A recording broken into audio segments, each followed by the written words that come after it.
There is a place on Earth with no airports, no direct flights, and no easy escape. To reach the nearest city, you must travel by ship for 6 to 7 days across open ocean. Yet somehow, there's a hospital here, a school, internet access, a government, and an economy where no one is allowed to become too rich. Only 250 people live here. They have survived for over 200 years in the middle of the South Atlantic Ocean. This is Tristan da Cunha, the most isolated permanent settlement on Earth. Tristan da Cunha lies about 1,750 miles from South Africa and roughly 2,088 miles from South America. It sits almost perfectly in the middle of the South Atlantic Ocean. The archipelago consists of 6 small islands, 3 of them volcanic. Tristan da Cunha, Inaccessible Island, Nightingale Island, Middle Island, and Stoltenhof Island sit close together, but Gough Island stands alone, about 200 miles away. No one permanently lives on Inaccessible, Nightingale, Middle, or Stoltenhof. However, on distant Gough Island, a small team of 6 to 10 people operates a weather station. The main island, Tristan da Cunha, covers just 38 square kilometers. The nearest inhabited land, St. Helena, is 2,430 kilometers away. This is officially the most remote inhabited archipelago on Earth. The island is almost circular. At its center rises Queen Mary's Peak, a volcanic mountain standing 6,760 feet tall. For most of the year, its summit hides beneath clouds. In winter, it turns white with snow. On the island's northwestern plain stands the only permanent settlement, Edinburgh of the Seven Seas. It was named after Prince Alfred, the Duke of Edinburgh, who visited in 1867. Today, around 250 British citizens live here. Tristan da Cunha is a British overseas territory administered from St. Helena. In 1506, Portuguese explorer Tristan da Cunha discovered the island. It was later named after him. In 1810, an American sailor named Jonathan Lambert declared himself the ruler of the island.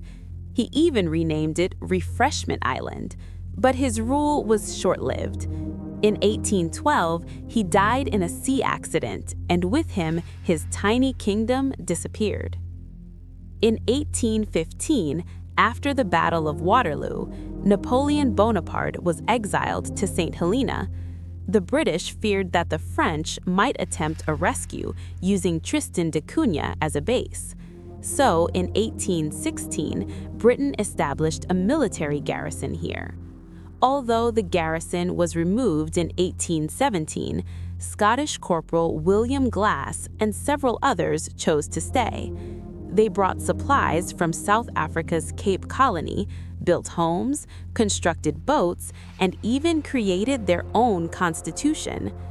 Today's population descends mainly from Scottish soldiers, Dutch sailors, Italian settlers, and American whalers, just 7 original families. For a time, ships traveling between South Africa, India, the Far East, and Australia passed through these waters. They stopped here. They traded supplies for fresh vegetables. By 1856, the population reached 97. But then came the decline of whaling, the disappearance of sailing ships, and the opening of the Suez Canal. Shipping routes shifted. On October 10, 1961, Queen Mary's Peak erupted. Earthquakes shook the island.